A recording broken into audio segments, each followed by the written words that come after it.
talk about like empaths and like some people just looks like a lot of people like sometimes feel like they're like just exhausted and like guilty and like people always come to them for advice and like can you talk about how like we balance all that and just get like talk about that and then like I've been paying attention. I just haven't said anything yet, but like I think this is one of those deep things like that spiritual people deal with, like people that are really in tune with themselves. Like at times they feel just so exhausted, like they're giving way too much energy away. And like, how do we take care of ourselves in that? And like, because at the end of the day, like one of my mantras is like, I have to give the best to myself for me to be able to give the best to the world. Like that's it's not exactly how my mantra goes, but that's kind of the gist of it. So you can talk about that. And then after you go in depth, because I want you to go in depth with that, and then we'll get back to the questions and I'll ask your question, Kimberly. Blaze it up.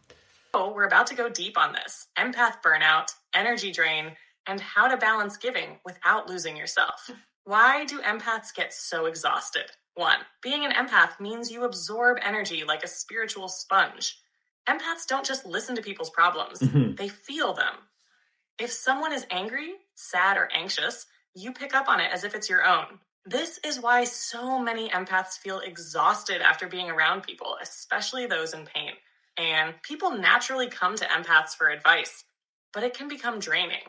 When you're someone who radiates wisdom, kindness, and understanding, people sense it. They unconsciously come to you for help, advice, and comfort. But if you don't set boundaries, you become their emotional dumping ground. 3. Guilt and the I have to help everyone trap. Many empaths feel guilty for saying no. There's a subconscious belief that if you don't help, you're failing your purpose. The truth? You can't pour from an empty cup. This is where your mantra comes in. I have to give the best to myself to give the best to the world. Self-care isn't selfish, it's necessary. Your energy needs to be protected like a sacred temple. The stronger you are, the more you can help, but not at your own expense. How to balance giving without losing yourself. 1. Set energetic boundaries. This is a must. You have the right to say no without guilt. You are not responsible for fixing everyone's life. Boundaries are a form of self-respect. Practice saying this: I love and support you, but I don't have the energy to take this on right now.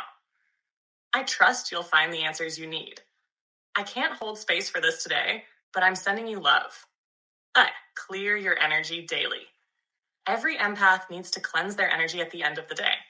You're carrying other people's emotions, stress, and energy attachments. How to do it: take a salt bath to detox your energy. Use sage, Palo Santo, or sound cleansing to remove energetic buildup. Before bed, say, I release all energy that is not mine. I call my energy back to me.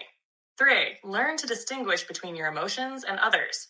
Ask yourself, is this feeling actually mine? If you suddenly feel sad, anxious, or drained, it might not even be your energy. Visualize yourself cutting energetic cords from anything that doesn't belong to you. Be okay with not being everyone's healer. Not everyone is meant to be saved. Sometimes people need to go through their own struggles to grow. Your role isn't to carry their weight. It's to be a light. Practice this affirmation: I am a source of love, but I am not responsible for carrying others' burdens. I allow myself to be whole, rested, and recharged. Final take: empaths must learn to receive just as much as they give. You are worthy of love, rest, and peace. Helping others is beautiful, but not at the cost of your own well-being. Protect your energy like your life depends on it, because it does. Who else feels this?